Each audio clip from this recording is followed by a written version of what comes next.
Pada malam hari ini kita masih melanjutkan pembahasan utama kita mengacu kepada kitab Masailul Jahiliyah. Pada malam hari ini kita sampaikan sebagian atau yang menjadi karakter masyarakat jahiliyah, diantaranya adalah al-iqtida bifasaqatil ulama wal ubad. Al-iqtida itu berqudwah, mengikuti. Siapa yang diikuti? Fasaqatul ulama, orang yang Allah berikan ilmu pengetahuan, bisa menerangkan Al-Quran, ayat Al-Quran dengan begitu fasih, bisa berbicara mengatasnamakan hadis Nabi Muhammad SAW, diambil dari kitab sana dan sini, sekaligus syarah penjelasan para ulama seputar hadis yang disampaikan. Juga bisa membaca berbagai macam kitab, tapi diistilahkan oleh beliau, penulis kitab ini, alimun fasik, orang yang berilmu tapi rusak.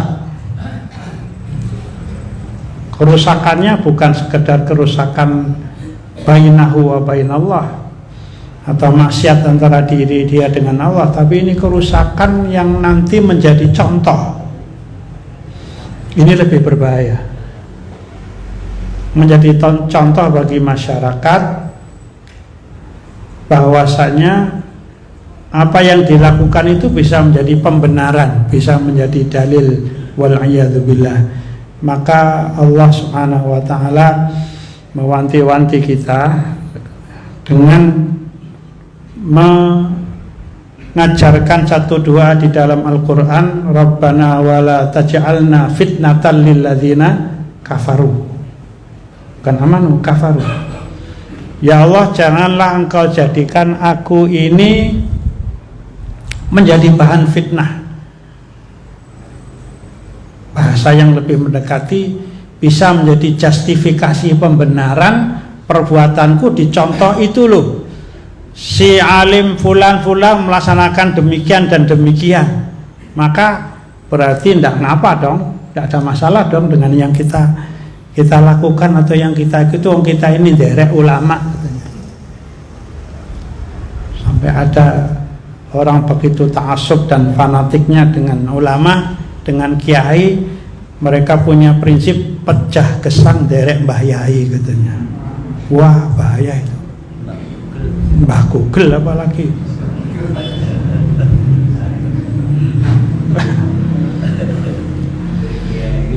Ya ini Google saiki.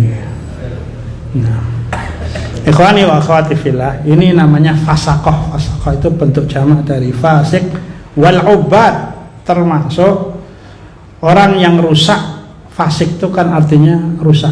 Maka Rasulullah SAW menyebut hewan-hewan perusak itu dengan kata atau dengan istilah fawasik.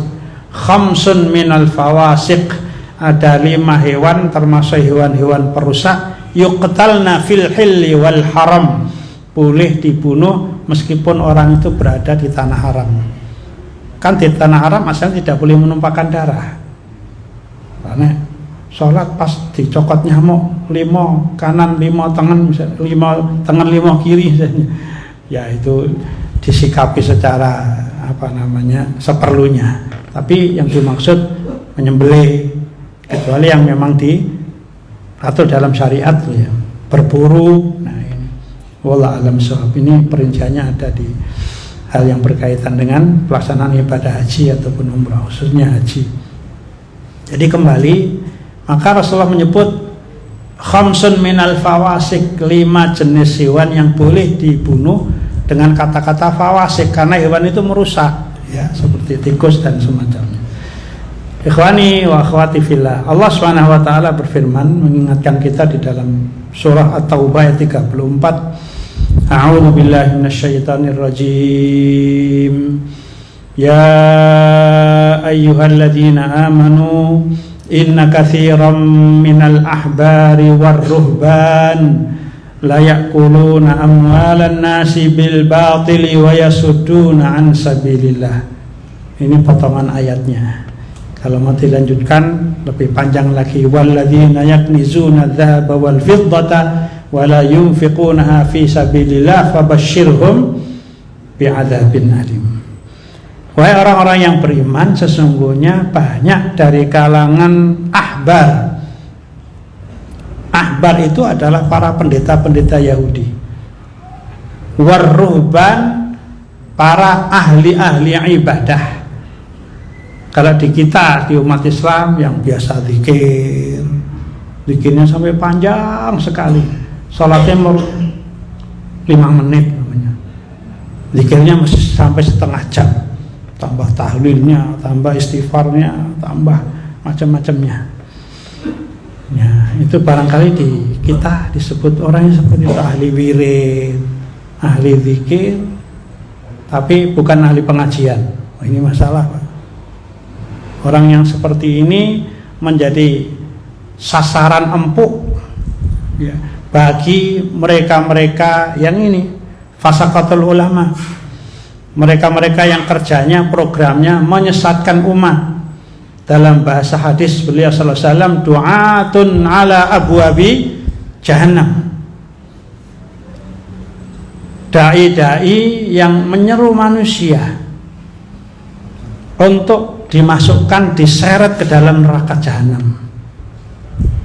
Sebagian mereka karena bermodalkan ya level mereka di tengah-tengah masyarakat ya, sebagai tokoh, sebagai kiai, sebagai habaib yang sekarang sedang gonjang-ganjing di media sosial ya. Saya kira para jamaah mengikuti. Ya. Habaib di Indonesia ini jane tenanan apa ora? Apakah sanadnya nyambung kepada zuriat Nabi Muhammad sallallahu alaihi wasallam atau ada yang bermasalah di sisi silsilah sanadnya? Ada ya? Ada. Bagi yang belum mengikuti silahkan dicari. Ya ada. Ternyata diteliti oleh sebagian ulama. Wow. Di satu nama yang namanya Ubaidillah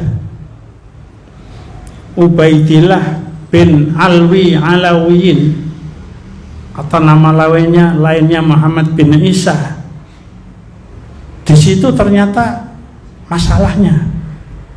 Padahal Ubaidillah ini adalah merupakan sambungan dari sanad.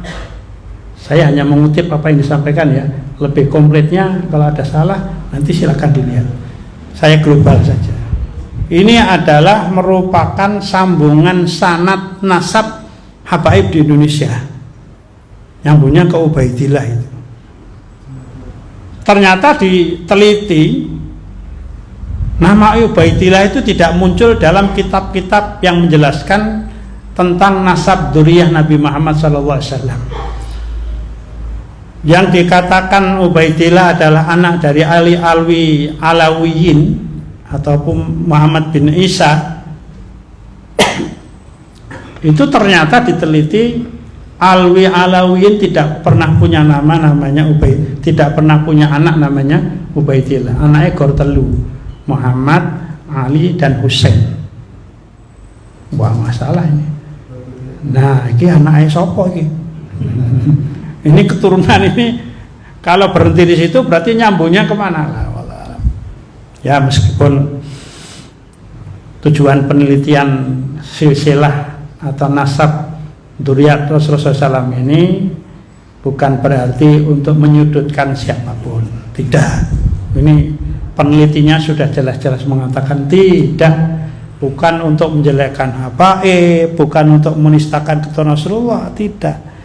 Justru penelitian ini untuk mensucikan, istilahnya validasi begitu ya, mensucikan siapa yang benar-benar nasabnya nyambung pada Rasulullah, siapa yang palsu ya. Nah ini menjadi masalah. Kalau orang sudah kita hormat, cium tangan, cium kening, ya, cium kaki barangkali kalau kurang, ya, cium serbannya minimal kita hormati. Kalau jalan nunduk-nunduk di depannya, ndereknya dari sebelah kanan dan kiri selalu diikuti rombongan dari para pengikutnya. Ketika ternyata itu ya bermasalah secara nasab lah, ini yang perlu kita perhatikan. Padahal salah satu yang dikenal dengan habaib di Indonesia ini adalah jabatannya, apa yang diviralkan di media sosial, ya, jabatannya itu Ketua Qadianiyah Internasional. Itu adanya di Indonesia pemimpinnya, Pak. Pemimpin sak dunya. Qadianiyah itu apa? Qadianiyah itu yang dibahas oleh salah seorang ulama namanya Dr. Ghalib Awaji rahimahullah, sudah meninggal dunia. Dibahas dalam satu kitab yang beliau tulis. Kalau di rumah saya ada 2 jilid, judulnya Firaqun Mu'asiratun Tantasibu ilal Islam wa Bayanul Islam alaiha.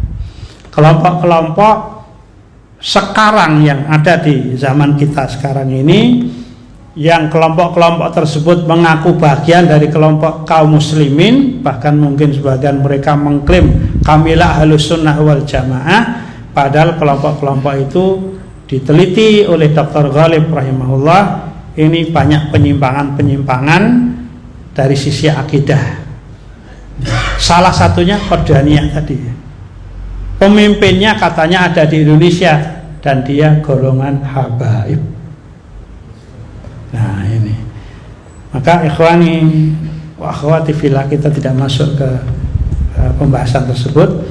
Kembali kepada ini. Jadi fasaqatul ulama ini orang alim yang rusak. Misinya untuk menjaga keselamatan duniawiyahnya, tidak memberatkan urusan akhiratnya. Waliyadzubillah.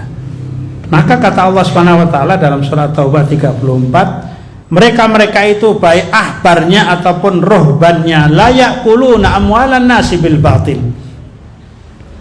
Mereka itu makan dari harta manusia dengan batil. Bukan nyolong, Pak, bukan apa namanya dengan cara-cara yang dilarang Allah, tidak. Maksudnya cara dilarang itu secara ukuran umum, tidak. Tapi ketika dia memelintir ayat-ayat Allah, menjelaskan hadis Rasulullah tidak sebagaimana yang menjadi maksud hadis tersebut, tafsirannya dibuat-buat sendiri, maka orang yang seperti ini dengan mengambil keuntungan duniawi dari profesinya sebagai ulama, itu sama dengan yang masuk ke dalam mulutnya itu sesuatu yang harta yang batil. Yang disampaikan ayat, ya hadis Rasulullah, mengatasnamakan Islam, tapi itu pemikiran yang rusak, pemikiran sekuler, pemikiran liberal, dengan memakai ayat Al-Quran, dengan memakai hadis-hadis Nabi Muhammad SAW yang sahih, bukan yang dhaif, apalagi maudhu, palsu, tidak. Tapi pemahamannya sudah mereka selewengkan. Itu sama dengan uang yang masuk ke dalam kantongnya, makanan yang masuk ke dalam mulutnya, apapun hasil yang mereka hasilkan untuk membiayai kehidupan duniawi yang mereka, itu sama dengan memakan harta manusia dengan batil. Wa yasudduna an sabilillah, dan yang segandeng dengan ini mesti dia menghalangi manusia dari jalan Allah. Manusia yang pengen Islam, manusia yang kepengen untuk kembali kepada Al-Quran Sunnah, itu dihalang-halangi oleh mereka, diselewengkan pemikiran oleh mereka, atau minimal disibukkan dengan kajian-kajian mereka. Memang itu penting, tapi ada yang lebih prioritas. Saya mengutip apa yang disampaikan oleh Dr. Salah Sawi, bahwasanya ciri ahlu sunnah wal jamaah, atau mungkin lebih spesifiknya ciri manhaj salafi. Banyak kan orang sekarang mengaku salafi. ada athari ya. Tapi karena salafinya ya salafi begitulah ya, salafi memang betul-betul yang disampaikan Quran Sunnah, yang disampaikan perincian atau pembahasan tentang sifat-sifat Allah, tentang apa itu tadi yang ditulis oleh Dr. Ghalib Salah Sawi tadi ya, ditulis oleh Dr. Ghalib Awaji tadi, itu disampaikan juga hal-hal yang berkaitan yang dulu pernah dibahas oleh para ulama. Misalnya Imam Ahmad itu sampai beliau rahimahullah rela pasang badan untuk dipenjara dan dicambuk gara-gara apa? Beliau mempertahankan satu akidah, Allah akalamullah ya ghairu makhluk, kalam Allah bukan makhluk, Al-Quran bukan makhluk, karena Allah kan bukan makhluk, kalamnya juga bukan makhluk, karena kalam itu bagian dari yang berbicara. Maka ketika beliau berprofesi sebagai ulama besar, ulama Ahlus Sunnah wal Imam Ahmad bin Hanbal, Imam Ahlus Sunnah, rela dipenjara, dicambuk. Ya, betul, itu merupakan bagian dari keyakinan yang harus dipertahankan. Tapi kata Dr. Salah Sawi dalam kitabnya Jama'atul Muslimin, beliau menyatakan sesuatu pembahasan yang dibahas oleh para ulama zaman dahulu, yang itu di zaman mereka ngetren, dalam pengertian itulah isu yang sedang berkembang, tapi belum tentu kalau dibawa ke zaman kita itulah yang prioritas.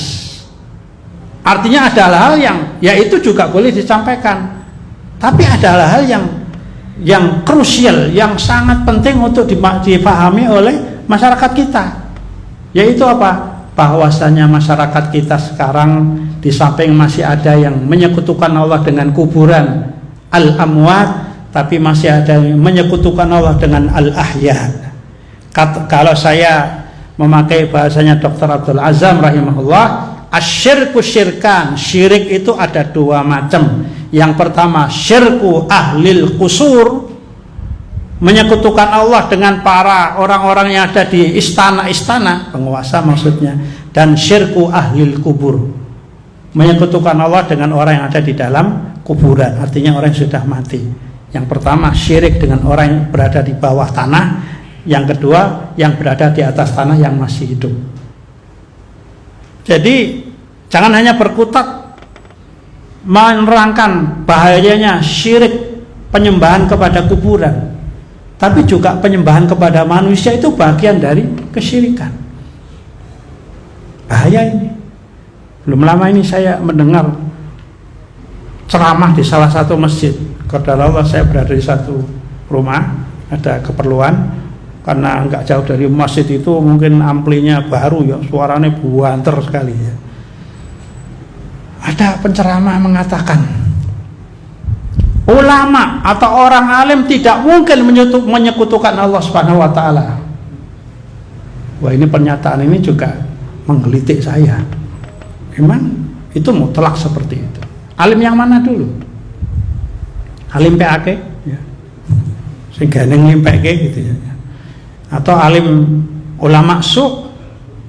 Ulama kan ternyata di dalam hadis Rasulullah SAW juga menyebut ada sebagian ulama itu ulama lis, ulama pencuri, bukan sekedar mencuri uang, mencuri harta benda, tapi yang dicuri pemahaman masyarakat yang seharusnya itu pemahaman yang benar dikelirukan, diselewengkan. Lalu yang lebih aneh lagi saya dengar dari ceramah tadi, iblis itu katanya iblis tidak menyekutukan Allah Subhanahu wa taala. Padahal iblis itu adalah makhluk yang paling berilmu, karena dia bisa menggoda siapa saja kan. Kalau yang digoda kiai ya pangkatnya iblisnya itu di atas kiai tadi. Nah, berarti iblis itu ilmunya banyak. Iblis tidak menyekutukan Allah Subhanahu wa taala. Nah, ini statement seperti ini apabila disampaikan ke forum pengajian secara umum tanpa ada yang bertanya, wah ini berbahaya. Karena di kalangan kalau disebut tidak ada ulama yang menyekutukan Allah, kalau ulama itu ulama yang ulama yang fasaqatul ulama, bahkan bukan sekedar dia menyekutukan Allah, dia mengajak manusia untuk sama-sama menyekutukan Allah Subhanahu wa taala. Itu yang disyaratkan oleh beliau SAW. Di akhir zaman nanti ada du'atun ala abwabi jahannam. Ada para dai-dai yang profesinya mengajak manusia, ayo kita nyemplung neraka jahanam bareng-bareng.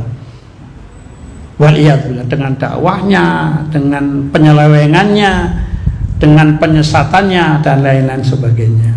Maka ini yang Allah sebutkan di dalam ayat surat At-Taubah 34, di samping mereka itu yakuluna amwalan nas bil batil. Program yang kedua adalah yang sedang mereka laksanakan, yasuduna an sabilillah, menghalang-halangi manusia dari jalan Allah Subhanahu wa taala. Ya tadi diantaranya dengan berbagai macam bentuk ataupun berbagai macam program yang mereka laksanakan, yang secara zahirnya itu sebenarnya ya menyampaikan ilmu di dalam Islam, tapi sekali lagi ada kaidah di dalam usul fiqh yang disampaikan oleh para ulama, bunyinya takhirul bayan an waqtil hajati la yajuz. Kalau ada satu keterangan yang sangat penting untuk difahami oleh kaum muslimin, yang kalau mereka tidak paham sesat semuanya, itu kalau diundur-undur, dalam pengertian saya nyampaikan ini dulu, yang penting ini dulu, padahal itu barangkali yang paling prioritas, maka itu tidak boleh, harusnya didulukan. Nah, mendulukan hal-hal yang seperti itu di zaman kita sekarang ini oleh sebagian mungkin dipandang dan dirasa itu mengandung resiko yang berbahaya. Bisa jadi dia tidak akan diundang lagi ke masjid berkenaan, bisa jadi dia akan mendapatkan tuduhan dari sana dan di sini, bisa jadi dia akan diamankan dalam tanda kutip, ya. Bisa jadi dia dalam keadaan yang tidak nyaman. Maka tidak sedikit di antara para duat itu lebih memilih posisi aman untuk tidak menyampaikan hal yang prioritas, supaya masyarakat paham sekarang ini bahwasanya prioritas kita zaman ini memahami bahwasanya orang berislam itu harus berwali dengan orang Islam yang lainnya. Orang Islam harus saling bahu-membahu dengan orang Islam yang lainnya, dan orang Islam haram hukumnya membantu orang di luar Islam, apalagi dalam rangka untuk menyusahkan umat Islam, menghalang-halangi umat Islam tadi, yasuduna an sabilillah. Dan inilah yang sekarang sedang berjalan. Dan pilihan inilah yang banyak dipilih oleh mereka-mereka sekali lagi yang lebih mementingkan atau lebih memilih jalan aman dalam tanda kutip, aman neng dunya. Kalau kita kembali kepada Al-Quran di dalam surah Al-Baqarah, tidak salah ayat 166 ya, setelah ayat a'udzubillahi minasyaitonirrajim,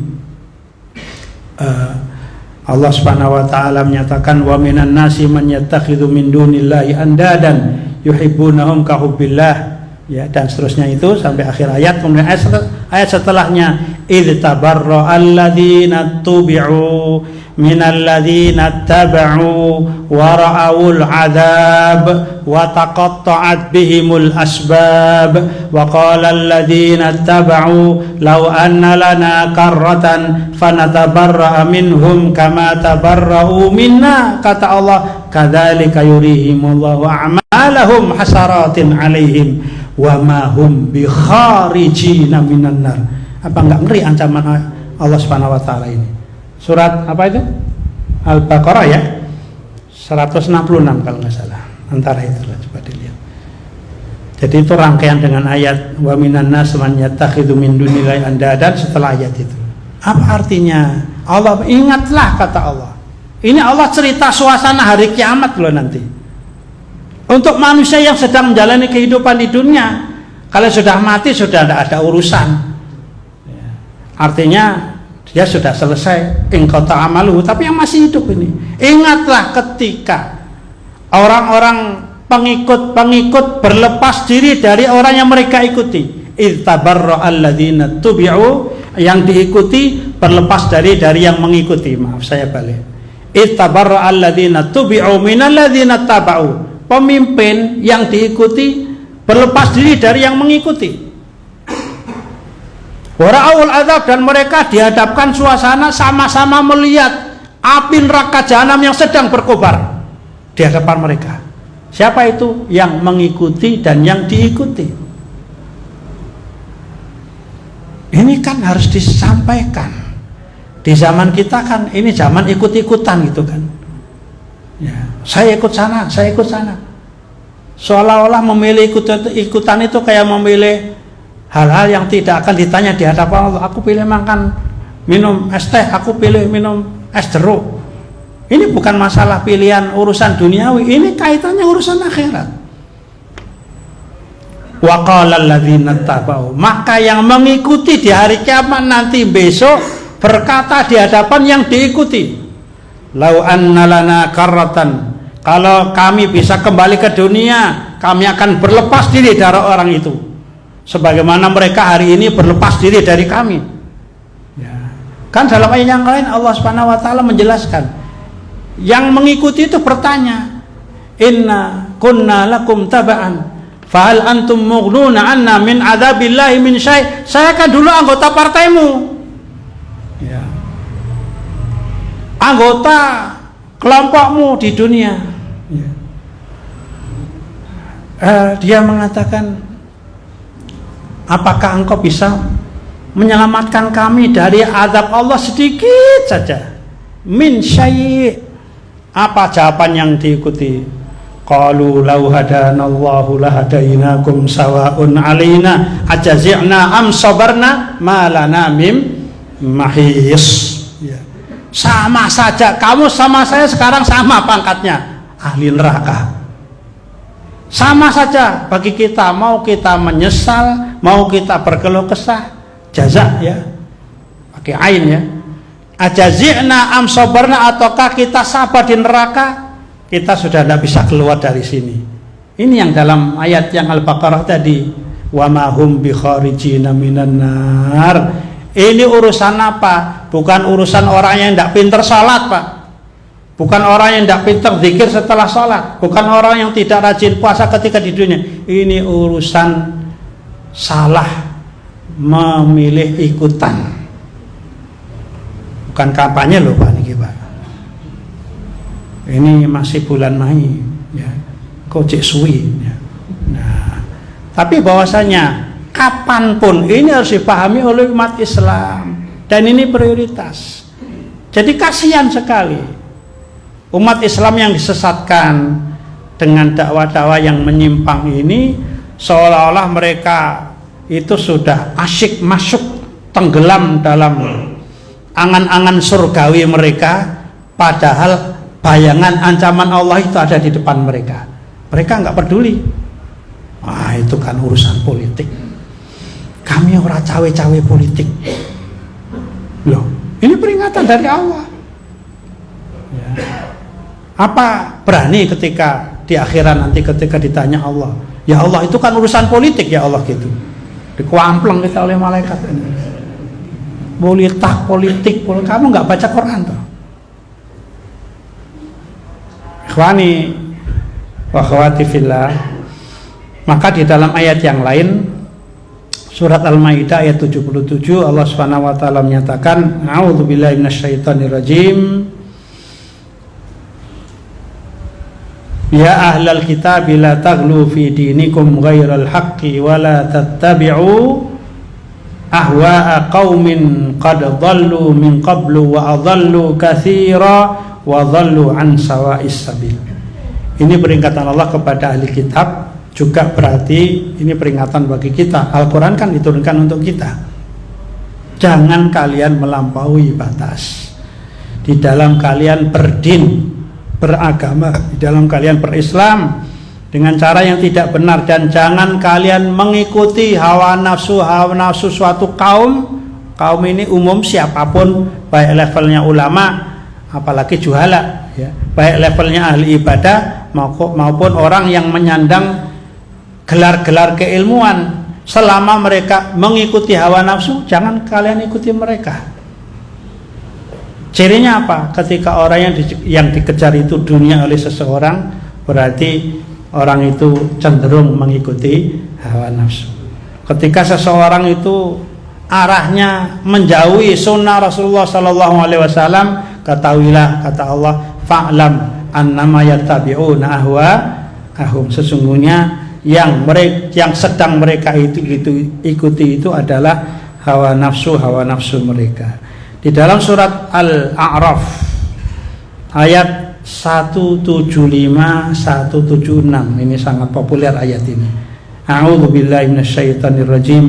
Allah berfirman, watlu alaihim naba'al ladzi atainahu ayatina fansalakha minha fa'atba'ahu syaitan fakana minal ghawin walau syi'na rafa'nahu biha walakinnahu akhlada ilal ardi wattaba'a hawa famathaluhu kamathalil kalb in tahmil alaihi yalhath au tatruku yalhath, sampai akhir ayat. Artinya apa?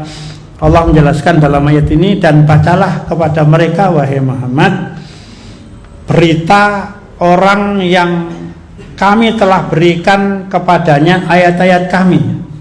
Ya. Bal'am, ya, di dalam sejarah disebutkan bahwasanya, tapi kita tidak terikat dengan sebab nuzul ayat ini, yang penting kita ambil pelajarannya. Orang itu diberikan pemahaman tentang ayat-ayat Allah, wahyu Allah. Fansalakha minha, kemudian dia tergelincir karena mengikuti hawa nafsunya. Fa'atba'ahu syaitan, kemudian dia diikuti oleh syaitan bahkan menjadi makmumnya, ya.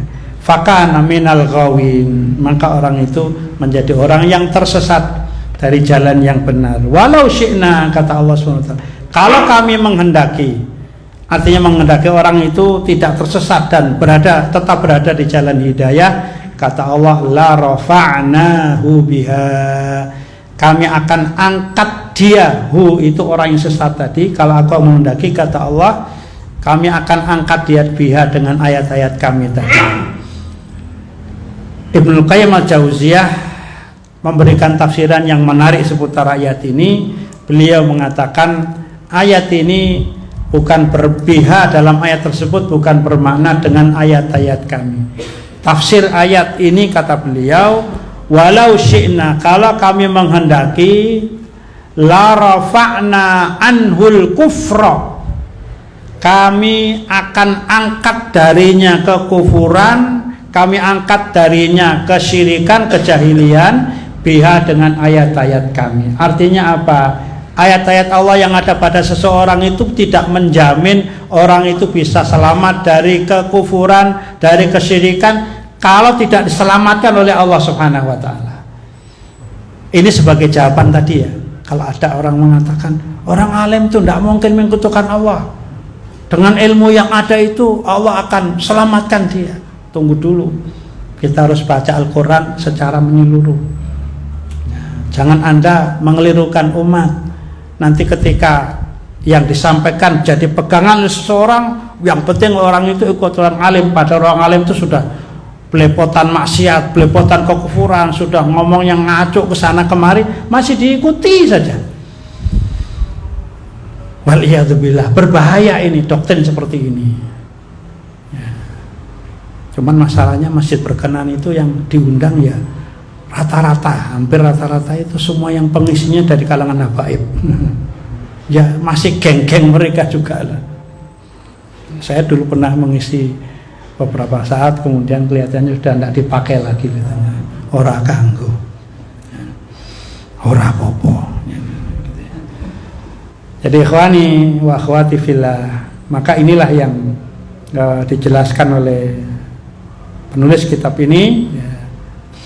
Aiman fasaqa minal ulama wal ubad ustuhira bi ilmin au ustuhira aidan bi ibadatin thumma waqa'a fi fisqin qalla au kathura. Ini maksud orang ulama yang rusak tadi. Jadi orang yang sudah terlanjur terkena dengan ya panggilan-panggilannya ya. Saya kemarin mengisi acara halal bihalal di satu tempat di Colomadu gitu ya. Ya isi judulnya kajian lah, tapi dikasih judul halal bihalal. Saya tanya, ini apa ini acaranya? Yang penting kayak kajian Ustaz. Oke, bismillah. Jadi Anda harus melulu halal, bicara halal bihalal. Halal apa definisi? Bihalal definisi enggak kan? Ya saya isi seperti biasa. Saya ketika datang ada panitia menyambut saya, dipersilahkan, monggo Ustaz. Itu ada Ustadz juga katanya yang rawuh. Wah, ini ada Ustadz mau dengar ceramahnya Ustadz juga ini ya. Ustadz siapa gerangan saya nggak kenal. Oh, ternyata tanpa ditanya beliau memperkenalkan dirinya. Saya tanya, namanya sama Ustadz. Oh saya fulan. Ya intinya dia masih golongan habaib lah. Wah masya Allah katanya. Masya Allah saya katakan. Ada habaib mau datang ikuti kajian saya. Habaib terkenal di Solo nih Pak. Tak perlu saya sebut namanya. Ya karena pakai pakaian batik, pakai kopiah hitam ya saya pikir ya. Meskipun ya kelihatan irungi lebih mancung dari yang lain-lain. Oh habaib masya Allah katanya. Dia tanpa ditanya, saya dulu di Madinah sekian tahun, masya Allah katanya. Saya di Tarim, Yaman. Saya pernah ngajar di Bahrain. Saya punya pesantren. Saya alhamdulillah saya katakan. Baik, mudah-mudahan ilmunya bermanfaat gitu. Ya. Jadi ya saya bukan menerangkan apa-apa. Artinya ya ketika dalam sesi tanya jawab ataupun masukan-masukan yang barangkali bermanfaat, ya beliau mengusulkan kalau bisa kajian ini berlangsung secara rutin ke depannya. Ya kalau bisa materinya menyesuaikan yang rawuh ini. Yang rawuh ini kan kepala 5 ke atas rata-rata ini. Yang ringan-ringan saja kajiannya katanya. Mungkin beliau memandang kajian saya berat kali ya. Kita bahas ini saja lah, masalah fikih katanya. Ya masalah fikih kayak tunggale ya katanya. Masalah sholat, masalah adab, ya masalah itulah katanya ya. Saya pernah punya pengalaman, saya mengasuh pesantren, kemudian mengadakan kajian. Saya bahas masalah yang mungkin bagi pesertanya berat, lama-lama merotoli satu persatu. Ketika saya buka pembahasan masalah fikih, rame lagi katanya. Ya monggo silahkan masing-masing dengan kemampuan dan pemahamannya masing-masing mana yang prioritas. Tapi bahwasanya sekali lagi umat ini perlu diselamatkan, umat Islam. Karena sholat yang merupakan kewajiban yang disebut sebagai tiang agama, itu pun masih punya pondasi namanya syahadatu alla ilaha illallah Pak. Apa makna tiang yang kuat ketika pondasinya lemah? Nah, sekarang yang lemah di umat kita ini masalah pondasi Pak. Kalau sholat banyak orang yang menerangkan, insya Allah buka YouTube aja, wah cara sholat untuk sunnah Nabi, ya, ikut saja lah ya, dari mulai takbiratul sampai salam gimana dengan dalil-dalilnya komplit. Tapi menjelaskan bahwasanya umat Islam harus punya pemimpin, umat Islam harus punya wadah yang namanya daulah. Kalau enggak kita ribut terus. Idul Fitri saja ribut.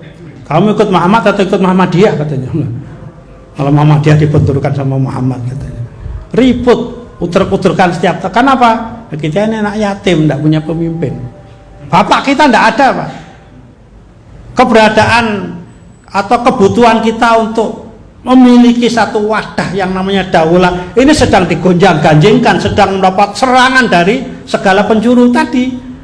Termasuk oleh fasaqatul ulama tadi. Padahal itu nanti endingnya sangat berat.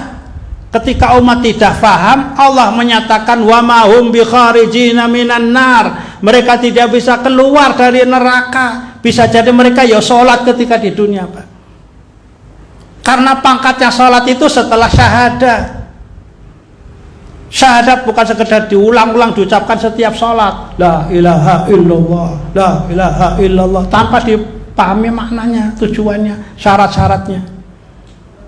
Barangkali insya Allah semua sudah pernah mendengar penjelasan ucapan Wahab bin Munabbih ya, seorang ulama tabi'i, ketika diberkata bahwasanya kalimat tauhid la ilallah itu merupakan miftahul jannah. Apa benar ya Syekh? Benar, tapi kata beliau, bukankah setiap kunci itu ada gigi-giginya yang disebut asnanul miftah. Asnan itu jamak dari sinun, gigi, bengkok-bengkoknya itulah. Maka pintu tidak akan bisa terbuka kalau kita cobloskan paku, kecuali kunci T barangkali ya, kuncinya maling curanmor. Nah, iso-iso kabeh itu ya. Mau tapi tidak tahu yang sekarang model pakai titit gitu ya, tidak tahu ya, karena orang yang bolongan ini. Tapi tetap maling itu walau bagaimanapun akalnya ada saja gitu ya. Jadi maka beliau menjawab, bukankah setiap kunci itu ada gigi-giginya, ada asnanul miftah? Yang bertanya menjawab, bala, iya benar lah, itulah syaratnya la ilaha illallah. La ilaha tidak akan bermakna di akhirat ketika seorang itu tidak menetapi apa yang menjadi syarat tuntutan lawazim syahadatu alla ilaha illallah. Ingat, masuknya orang dalam Islam itu melalui pintu syahadat la ilaha illallah, dan keluarnya juga lewat pintu itu juga. Ketika seseorang bergandeng bahu membantu orang-orang kafir dalam memusuhi umat Islam, ketahuilah itu merupakan pembatal syahadat yang kelas atas. Orang yang menjadi dhahiran lil kafirin 'alal muslimin, membantu bekerja sama dengan orang kafir menghadapi umat Islam, menghabisi umat Islam, maka itu salah satu pembatal kalimat syahadat. Nyun ngapunten, meskipun rajin sholat, rajin sedekah, buatuke ireng kaya silit dandang. Nyun ngapunten yang jidatnya hitam. Insyaallah di sini ahlu jannah semua insyaallah. Tapi itu tidak menutup kemungkinan, karena hilangnya ilmu yang sangat penting ini di tengah-tengah kaum muslimin. Taib ikhwani wa akhwati fillah, demikianlah barangkali harus saya break, kalau enggak saya terlalu semangat nanti ya. Demikianlah yang bisa diingatkan kepada kita semua. Barangkali materi ini pernah saya sampaikan karena sekian lama kita tidak kajian, tapi mudah-mudahan kalau ini bersifat pengulangan, namanya iklan pun diulang-ulang Pak ya. Ya, biar kita mantap. Wallahu alam shawab. Saya akhiri dengan alhamdulillah rabbil alamin. Wassalamualaikum warahmatullahi wabarakatuh.